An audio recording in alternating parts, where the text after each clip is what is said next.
चलिए दोस्तों, आज जो देख पा रहे हैं कि हमारा ये जो बिल्डिंग का क्रैक, आखिर स्प्रिंग ही क्रैक क्यों होता है या तो छज्जा ही क्रैक क्यों होता है, उसके बारे में हम आपको बताएंगे कि हर हाल में आपका क्रैक को दूर करेंगे हम इस वीडियो में।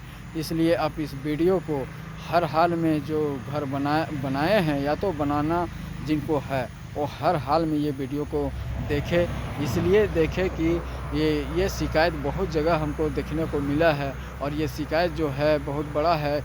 ये शिकायत जो है कभी दूर नहीं होता है। ये 75 से 75% में ये शिकायत है कि स्प्रिंग मेरा झड़ गया। आखिर स्प्रिंग ही क्यों झड़ता है? अगर छत क्यों नहीं झड़ता? आखिर छज्जा ही क्यों झड़ता है और कोर में ही क्यों झड़ता है? अगर मेरा सीमेंट ख़राब रहेगा तो अंदर भी मेरा क्रैक नज़र आएगा, छज्जा में भी क्रैक नज़र आएगा। लेकिन वो सब कुछ नहीं होता है, वो सब ठीक रहता है। और फिर स्प्रिंग 2 साल 3 साल जाते जाते सबसे पहले स्प्रिंग जो देख रहे हैं, हम बता पा रहे हैं आपको, ये स्प्रिंग झड़ना शुरू हो जाता है।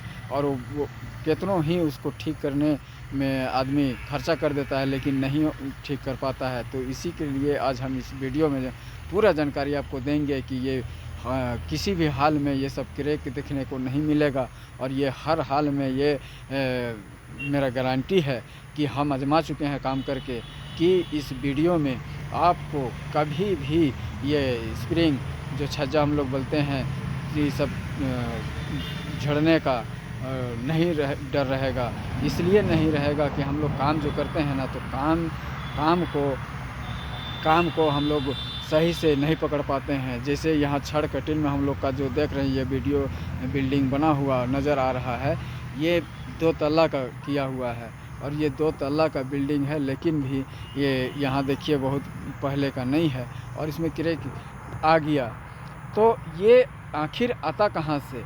तो उसी के लिए आज हम वीडियो में क्लियर करेंगे कि दोस्तों, आप बिल्डिंग अगर बना रहे हैं तो आप जो छड़ कटिंग होता है, मिस्त्री ठेकेदार जो भी काटते हैं, उसको नापी के हिसाब से काटना चाहिए। और जो नापी के हिसाब से काटता भी है, लेकिन वहाँ माइनस पॉइंट एक रहता है, वह बीम जो हम लोग बोलते हैं, वाल बीम, दीवार का ऊपर जो लगता है, उसी में हम लोग क्रैंक मारते हैं छड़ को। अब वही छड़ अगर हम क्रैंक जब मारते हैं ना, तो 1-1.5 इंची छोटा हो जाएगा। अगर हम नापी से सही से नहीं काटे हैं तो 1-1.5 इंची तो क्रैंक में मेरा खींच लेता है, पहला। दूसरा है कि एक आध इंची मान के चलिए छोटा भी कटता है। अधिकतर लोग कहता है कि साइड वुड में निकल जाएगा छड़ तो दिक्कत होगा, 1 इंची छोटे काटिए। तो ये सब हम लोग का माइंड में, जहन में बैठा हुआ है कि ये छोटा काटना है।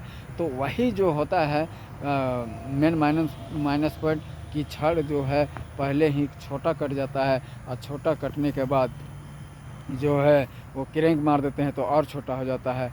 तो इसलिए वो जो कवर ब्लॉक उसके बाद डालते हैं, तो कवर ब्लॉक डालते हैं तो लगभग 2 से 2.5 इंची छोटा हो जाता है। तो अब बताइए, गिट्टी और सीमेंट बालू में ही कैसे रहेगा?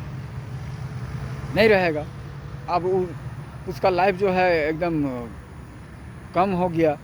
तो इसको मजबूत करने का सही ट्रिक है कि सबसे पहले 1 इंची एकदम नापी से काटे। जो छड़ काटना है हम लोग को, वो नापी से काटे।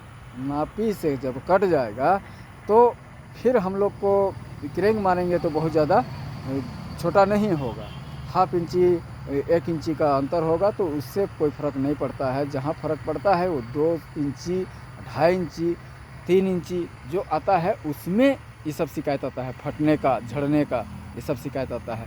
तो उसके लिए हम लोग उपाय करते हैं कि उस छड़ को नापी से काटे, क्रैंक मारेंगे, 1 इंची छोटा होगा, कवर ब्लॉक डालेंगे। तो हम लोग बीम में डालते हैं कवर ब्लॉक। एक और माइनस पॉइंट है जो कि कवर ब्लॉक डालते हैं, जो ढलाई के समय हम लोग गिट्टी बालू से उठाते हैं छड़ को। अब छड़ को उठाते हैं तो वो कवर ब्लॉक को जब बीम में लगाते हैं, छज्जा में हम लोग बहुत ज़्यादा छड़ को ठेकेदार लोग नहीं लगाते हैं कि बीम किनारे उठा देते हैं और बाकी का जो है अपने आप उठ जाता है।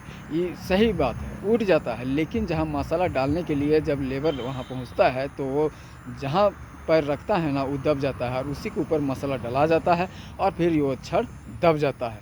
या तो जब दब जाएगा नीचे, तो अब बताइए हम लोग को छड़ ढलाई का, जो ढलाई का है वो कम से कम में 1.5 इंची का हम लोग कवर वो लोग डालते हैं, 1.5 इंची कवर देते हैं। तो हम लोग का जब नीचे जब बैठ जाता है ना, तो वो 1/2 इंची, जैसे मसाला का माइनर जो होता है, जो उसको मसाला के तौर पर माना जाए तो बालू जो होता है वही मसाला उसका सीमेंट उमेंट का जाता है, बाकी बाद वैसे रह जाता है। तो उसके बाद में वो कितना मजबूत होगा। तो अगर हम उसमें कवर ब्लॉक लगा देंगे और उस छड़ में उसमें माल डालेगा आदमी, तो वो 20 सेंटर होता है हो जाएगा। जबकि 4 इंची का ढलाई होता है, 3 इंची हमारा 1.5 इंची 1.25 इंची का कवर ब्लॉक आता है, तो पूरा बैठ जाएगा तो श्योर है कि फटेगा। अगर कवर ब्लॉक मेरा डला जाएगा तो वो स्टैंड बीच में आ जाएगा, बीचों बीच, और बीचों बीच में जब छड़ आ जाएगा ना, तो उसका मजबूती डबल हो जाएगा। यानी कि जो छत का होता है वही मजबूती यहाँ आ जाएगा, तो वो कभी भी नहीं फटेगा। और एक चीज़ हम बताना चाहेंगे कि ऊपर छत जैसे ढलाई करते हैं ना, तो अगर कवर ब्लॉक डाले तो हो सके बहुत ऊपर हो जाएगा। काहे होता है कि कोई क्रेंक मारने में सब नापी से नहीं बनता है, नापी से नहीं मराता है। अब नापी से नहीं मराएगा तो वो तो कोई ज़्यादा हो जाएगा, कोई तो कम हो जाएगा। तो उसमें क्या होता है कि 4 इंची का 4.25 इंची 4.5 इंची का ढलाई रहता है। अब हमारा 3-3.5 इंची का यही उठ गया क्रेंक। अब क्रेंक जब 3.5 इंची का उठ गया तो माल कहाँ से लगेगा दोस्तों, नहीं लगेगा श्योर। तो ऊपर भाग में आ गया छड़ मेरा, अब नीचे पूरा 3 इंची 4 इंची का मसाला 3.5 इंची का लग गया, तो वो तो फटेगा ही ना, क्यों नहीं फटेगा। वो तो जा के भी आप रोक नहीं पाइएगा वो फटने से। तो ऐसा काम ना करें। आपको जो इस वीडियो में हम क्लियर किए हैं, ये बात समझाना चाहे हैं। अगर इस बात में आपको समझ में आया हो तो यही सी ट्रिक से आपको काम को करे या करवाए, तो कि ताकि आपका ये घर जो है बिल्कुल स्ट्रेंथ रहेगा, मजबूत रहेगा। और वीडियो अगर समझ में आया है तो लाइक करें, सब्सक्राइब करें, और कोई इससे ज़्यादा जानकारी के लिए आप फॉलो ज़रूर करें, कमेंट बॉक्स में कमेंट करें। धन्यवाद।